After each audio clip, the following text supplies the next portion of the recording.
Assalamualaikum warahmatullahi wabarakatuh. Selamat siang semuanya kepada tukang pangkas rambut. Bagaimana kabarnya pada kesempatan siang kali ini? Suasana yang sangat panas ya, cuacanya sangat panas. Dan mudah-mudahan Anda semuanya tetap semangat dalam lindungan Allah Subhanahu wa taala. Baik, pada kesempatan siang kali ini saya sedang minum es campur ya. Dan akan saya bagikan mengenai sebuah ilmu yang ini sudah saya terapkan pada pertama kali saya membuka usaha pangkas rambut, dan alhamdulillah dengan menggunakan ilmu ini saya sampai sekarang masih banyak diminati oleh customer saya yang datang ke tempat saya. Meskipun pada awal-awalnya dulu saya juga memangkas itu enggak terlalu baik hasilnya ya, namun saya memakai ilmu ini. Jadi kita pada siang kali ini kita ngobrol santai ya, sambil saya makan es campur. Jadi ilmu ini bisa Anda terapkan bagi Anda yang mungkin masih pemula, masih merintis, atau masih merasa sepi pangkas Anda. Jadi insya Allah nanti akan ada hasilnya ketika Anda menggunakan ilmu ini. Apa itu? Yaitu sebuah komunikasi ya, ilmu komunikasi. Jadi ketika saya pertama dulu membuka pangkas rambut, kebetulan saya juga masih nggak terlalu bagus potongan saya, namun saya menggunakan ilmu ini, yaitu ilmu komunikasi. Yang pertama yang harus Anda lakukan ketika masih pemula, masih sepi, yang pertama adalah senyum, sapa, salam. Ketika ada customer datang, usahakan senyum, disapa, atau di salam. Itu lebih utama juga. Jadi nggak diam, nggak senyum atau wajahnya muram. Nanti juga customer itu akan merasa masnya kok begini. Jadi itu yang pertama ilmunya. Yang kedua, komunikasi tentang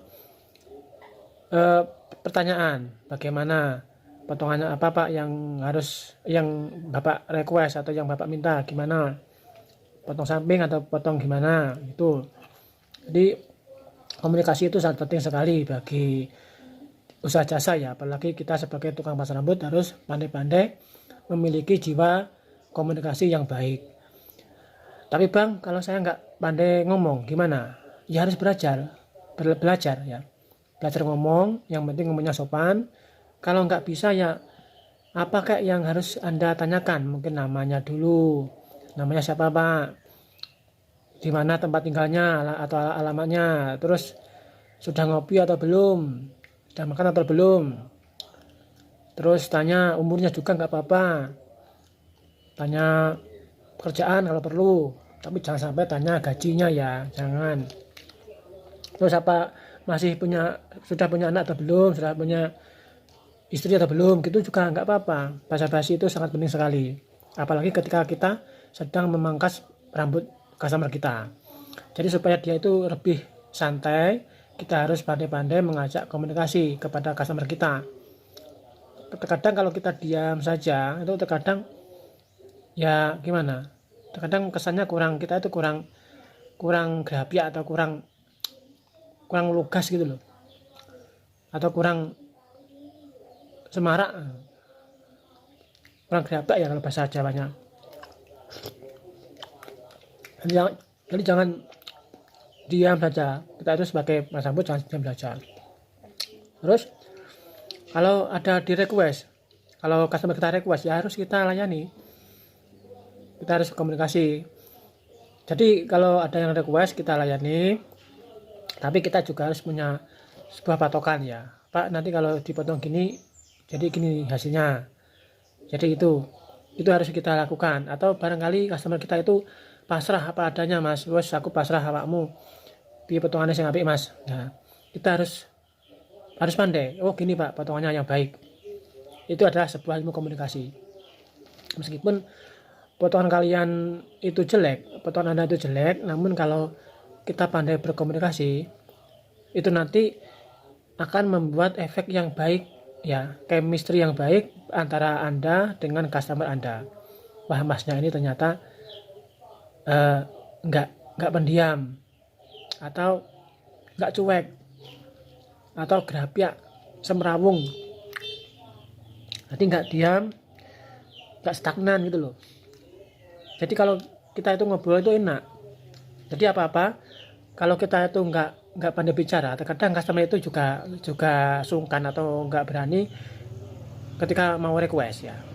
Jadi biasanya itu kalau kita awali dulu, mungkin ya tadi ya kita tanya namanya, umurnya berapa, atau sudah makan atau belum, itu nanti biasanya customer kita itu akan berani bertanya dan berani request, Mas ini potonganku gini gini.